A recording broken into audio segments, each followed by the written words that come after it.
शिव सूत्र। क्या है शिव सूत्र? चलिए सुनते हैं ओशो के शब्दों में। चित्त ही मंत्र है, प्रयत्न ही साधक है, गुरु उपाय है, शरीर हवि है, ज्ञान ही अन्न है, विद्या के संहार से स्वप्न पैदा होते हैं, चित्त ही मंत्र है। मंत्र का अर्थ है जो बार बार पुनरुक्त करने से शक्ति को अर्जित करे, जिसकी पुनरुक्ति शक्ति बन जाए। जिस विचार को भी बार बार पुनरुक्त करेंगे वह धीरे धीरे आचरण बन जाएगा। जिस विचार को बार बार दोहराएंगे जीवन में वह प्रकट होना शुरू हो जाएगा। जो भी आप हैं वह अनंत बार कुछ विचारों के दोहराए जाने का परिणाम है। सम्मोहन पर बड़ी खोजें हुई। आधुनिक मनोविज्ञान ने सम्मोहन के बड़े गहरे तलों को खोजा है। सम्मोहन की प्रक्रिया का गहरा सूत्र एक ही है कि जिस विचार को भी वस्तु में रूपांतरित करना हो उसे जितनी बार हो सके दोहराओ। दोहराने से उसकी लीक बन जाती है। लीक बनने से मन का वही मार्ग हो जाता है जैसे नदी बह जाती है। अगर एक गड्ढा खोदकर राह बना दी जाए नहर बन जाती है। वैसे ही अगर मन में एक लीक बन जाए किसी भी विचार की तो वह विचार परिणाम में आना शुरू हो जाता है। फ्रांस में एक बहुत बड़ा मनोविज्ञान हुआ। इमाइल कुएं, उसने लाखों लोगों को केवल मंत्र के द्वारा ठीक किया। लाखों मरीज सारी दुनिया के कुएं के पास पहुंचते थे और उसका इलाज बड़ा छोटा था। सिर्फ मरीज को कहता था, तुम यही दोहराए चले जाओ कि तुम बीमार नहीं हो, स्वस्थ हो रहे हो। रात दिन सोते समय दोहराओ, सुबह उठते समय दोहराओ। दिन में जब स्मृति आ जाए तब दोहराओ। बस एक विचार को दोहराते रहो कि मैं स्वस्थ हूँ, मैं स्वस्थ हूँ, मैं निरंतर स्वस्थ हो रहा हूँ। चमत्कार मालूम होता है कि कठिन से कठिन रोग के मरीज सिर्फ इस पुनरुक्ति से ठीक हुए। कुएं के पास सारी दुनिया से लोग पहुंचने लगे। लेकिन बात तो बहुत छोटी है। साधारणता जब भी आप ठीक होते हैं बीमारी से तो मनोवैज्ञानिक कहते हैं उसमें दवा का काम तो 10% ही होता है। 90% तो पुनरुक्ति का काम होता है। दवा को दिन में 4 बार लेते हैं, 8 बार लेते हैं। जब भी दवा को लेते हैं तभी मन में यह भाव आता है, अब मैं ठीक हो जाऊंगा। ठीक दवा मिल गई है। होम्योपैथी की गोलियों में कुछ भी नहीं है, लेकिन उससे उतने ही लोग ठीक होते हैं जितने एलोपैथी से। अच्छा डॉक्टर अगर पानी भी दे दे तो आप ठीक हो जाएंगे, क्योंकि सवाल दवा का नहीं है, अच्छे डॉक्टर का है। अच्छे डॉक्टर पर भरोसा होता है। भरोसा पुनरुक्ति बन जाता है। आप जानते हैं कि अच्छे डॉक्टर ने इलाज किया है, इसीलिए जो डॉक्टर आपसे कम फीस लेता है शायद वह आपको ठीक ना कर पाए, और जो डॉक्टर आपसे ज्यादा फीस लेता है वही आपको ठीक कर पाएगा। क्योंकि जब ज्यादा जेब आपकी खाली होती है तो भरोसा बढ़ जाता है। लगता है कि बड़ा डॉक्टर है और आप जैसे बड़े मरीज को बड़ा डॉक्टर चाहिए। पुनरुक्ति।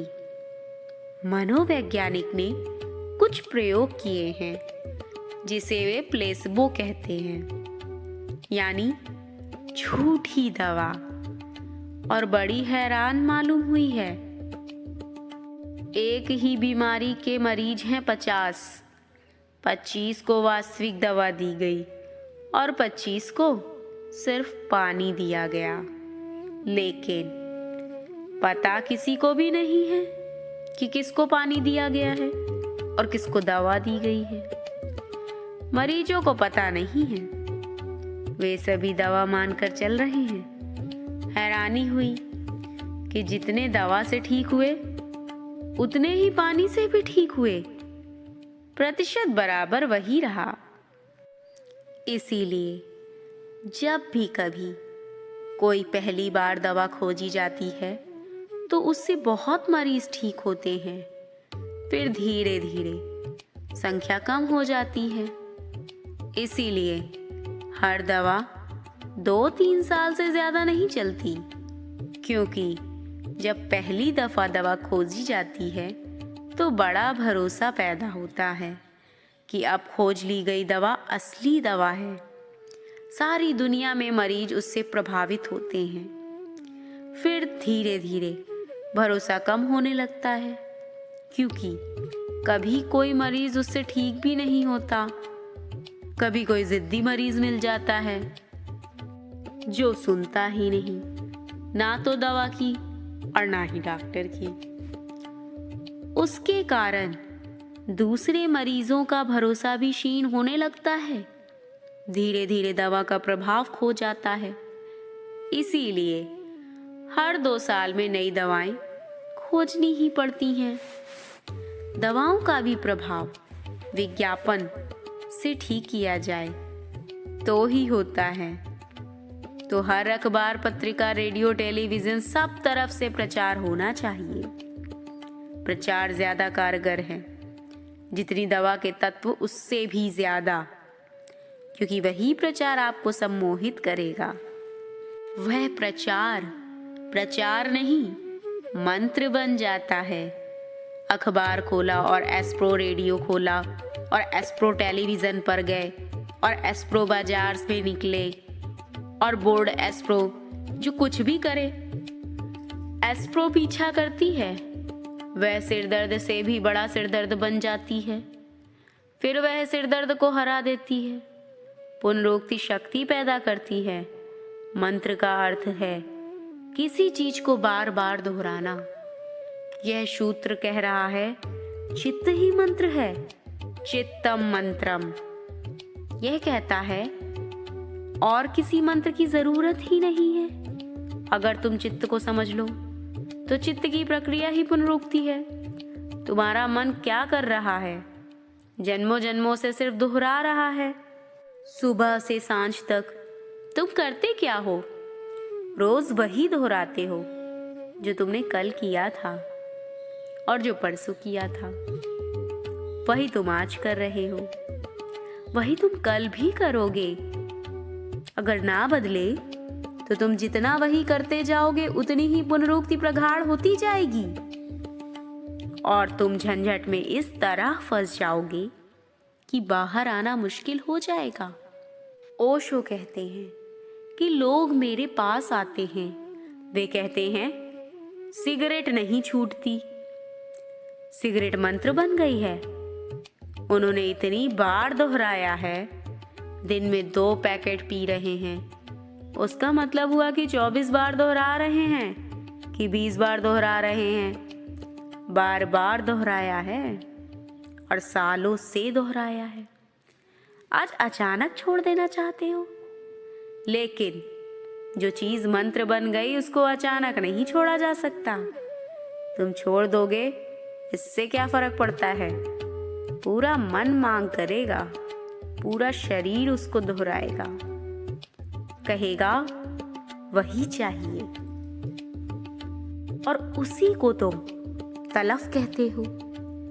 तलफ का मतलब हुआ कि जिस चीज को तुमने मंत्र बना लिया उसे अचानक छोड़ना चाहते हो। यह नहीं हो सकता। तलफ का मतलब है जो चीज मंत्र बन गई है उसको विपरीत मंत्र से तोड़ना होगा। रूस में पावलव ने इस पर बहुत काम किया और पावलव अकेला आदमी है जिसने तलफ वाले मरीजों को ठीक करने में सफलता पाई। अगर आप सिगरेट पीने के रोगी हो गए हैं तो छोड़ना चाहते हैं और नहीं छूटती, तो पावलव मंत्र का प्रयोग करता था। उसकी मंत्र जरा तेज थे। आपको सिगरेट देगा और जैसे ही आप सिगरेट हाथ में लेंगे आपको बिजली का शॉक लगेगा। झनझना जाएगी पूरी तबीयत, सिगरेट हाथ से छूट जाएगी। ऐसा 7 दिन आपको पावलव भर्ती रखेगा अपने अस्पताल में, और जब भी आप सिगरेट पिएंगे तभी बिजली का शॉक लगेगा। 7 दिन में मंत्र सिगरेट से ज्यादा गहरा हो जाएगा। सिगरेट का नाम ही सुनकर आपको कपकपी आने लगेगी। पीने का रस तो दूर, एक वैराग्य का उदय हो जाएगा। पावलव ने हजारों मरीज विपरीत मंत्र से ठीक किए, और पावलव कहता है कि जो लोग भी आदतों से ग्रस्त हो गए हैं, जब तक उनको विपरीत आदतें ना दी जाएं, जो पहली आदत से ज्यादा मजबूत हो, तब तक कोई छुटकारा नहीं है। अर्थात ओशो का यह मानना है कि अगर हमें कोई गहरी लत लग जाए तो वो एक मंत्र की तरह हो जाती है, और उस मंत्र को तोड़ने के लिए उससे भी अधिक मजबूत मंत्र की आवश्यकता होती है, अर्थात पॉजिटिविटी की आवश्यकता होती है। तभी जाकर हमें सफलता मिलती है।